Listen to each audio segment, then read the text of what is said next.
और अब खबर लखनऊ से आ रही है। गरीब रथ ट्रेन को पलटने की साजिश नाकाम हो गई है।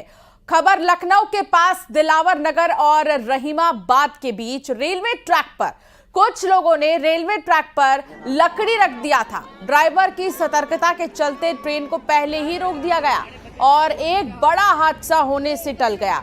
मामले में पुलिस ने केस दर्ज कर जांच शुरू कर दी है। ये देखिए तस्वीर आपको दिखा रहे हैं। रेलवे ट्रैक पर कुछ लोगों ने लकड़ियां रख दी हैं। हालांकि ये कोई पहली तस्वीर नहीं है। इस तरह की जो साजिश है या इस तरह की जो अराजक तत्व है हरकतें करते हैं रेलवे ट्रैक पर। कई बार हमने बड़े बड़े जो सीमेंट के ब्लॉक्स थे वो भी रखे हुए देखे, सिलेंडर रखे हुए देखे। और अब ये जो तस्वीर आप देख रहे हैं, लकड़ियां रख दी गई हैं लखनऊ से, जहां गरीब रथ ट्रेन को पलटने की जो साजिश है वो नाकाम हुई है। तस्वीर आप जो देख रहे हैं लखनऊ की है। दिलावर नगर और रहीमाबाद के बीच रेलवे ट्रैक पर कुछ लोगों ने रेलवे ट्रैक पर लकड़ी रख दिया और उसकी तस्वीर आप देखिए। लेकिन ड्राइवर की सतर्कता के चलते ट्रेन को पहले ही रोक दिया गया और बड़ा हादसा होने से टल गया।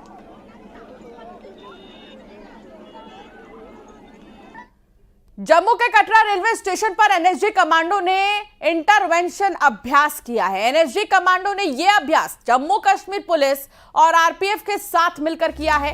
वंदे भारत एक्सप्रेस पर किए गए इस अभ्यास का उद्देश्य संभावित आतंकवादी खतरों का मुकाबला करने के लिए सुरक्षा बलों के बीच समन्वय को मजबूत करना था। इसके साथ ही भारत की आधुनिक सेमी हाई स्पीड ट्रेनों में से एक पर यात्रियों की सुरक्षा सुनिश्चित करना था। तो आरपीएफ के साथ कटरा स्टेशन पर अभ्यास जो किया गया उसकी तस्वीर हम आपको दिखा रहे हैं।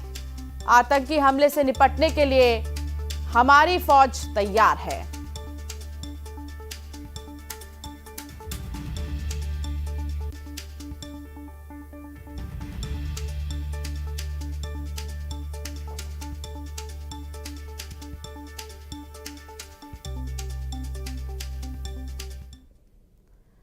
भोपाल में न्यूज 18 की खबर का बड़ा असर हुआ है। नई शराब दुकान पर प्रशासन ने बुलडोजर चला दिया है। अवधपुरी में खुली नई शराब दुकान को ढहा दिया गया है। अवधपुरी के लोग इसका विरोध कर रहे थे। अवैध कब्जा कर दुकान बनाने का आरोप लगाया था। न्यूज 18 ने प्रमुखता से इस खबर को दिखाई, जिसके बाद इस पर कार्रवाई की गई है। और आप देखिए न्यूज 18 की खबर दिखाने के बाद जो बड़ा असर हुआ है वो ये कि जो नई शराब की दुकान थी उस पर प्रशासन ने बुलडोजर चला दिया है।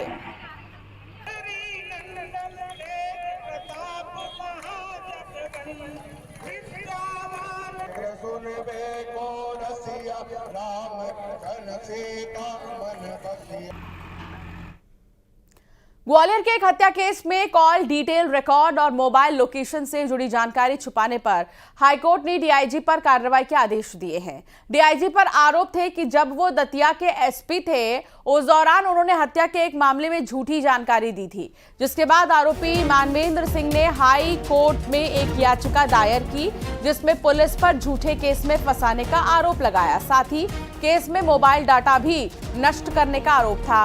अब मामले में हाईकोर्ट ने कार्रवाई के आदेश दे दिए हैं, जिसके बाद विभागीय जांच और अवमानना की कार्रवाई की जाएगी। मामले में हाईकोर्ट ने डीजीपी से सवाल किया कि क्या ऐसे अधिकारी विभाग में बने रहने के काबिल हैं। इसके साथ ही डीआईजी को 5 लाख रुपए क्षतिपूर्ति भी जमा करने के आदेश दिए गए हैं।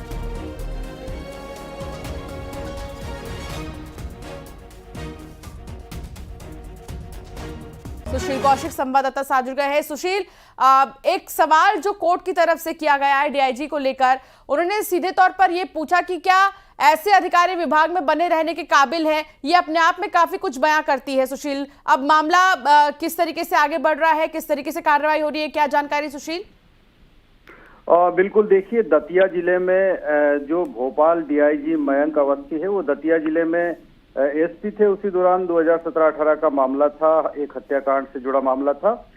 इसमें जो आरोपी बनाए गए थे पुलिस की तरफ से उन मानवेंद्र सिंह ने हाईकोर्ट में याचिका दायर की थी और उन्होंने आरोप था कि हत्या के मामले में दतिया पुलिस ने उन्हें झूठा फंसाया है। इसी केस में जब हाईकोर्ट में सुनवाई हुई तो फिर सुनवाई के दौरान निश्चित तौर पर कहीं ना कहीं लापरवाहियां पाई थी हाईकोर्ट ने, और उसी को लेकर जो डीआईजी भोपाल है मयंक अवस्थी, उनको लेकर बड़ा आदेश दिया है।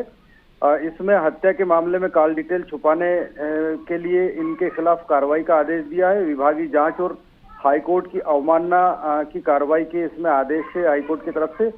अब इसमें डीआईजी मयंक अवस्थी है, उनके खिलाफ जो है हाईकोर्ट ने डीजीपी से पूछा है कि क्या ऐसे अधिकारी विभाग में बने रहने योग्य है जो इस तरह से काम करते हैं। साथ ही डीआईजी को 5 लाख रुपए क्षतिपूर्ति के तौर पर जमा कराने के आदेश भी हाईकोर्ट ने दिए हैं। इस मामले की अगली सुनवाई होगी। निश्चित तौर पर कहीं ना कहीं एक बहुत शुक्रिया सुशील जानकारी साझा करने के लिए। जा रही और ये परेड से आपको सीधी तस्वीर दिखा रहे हैं।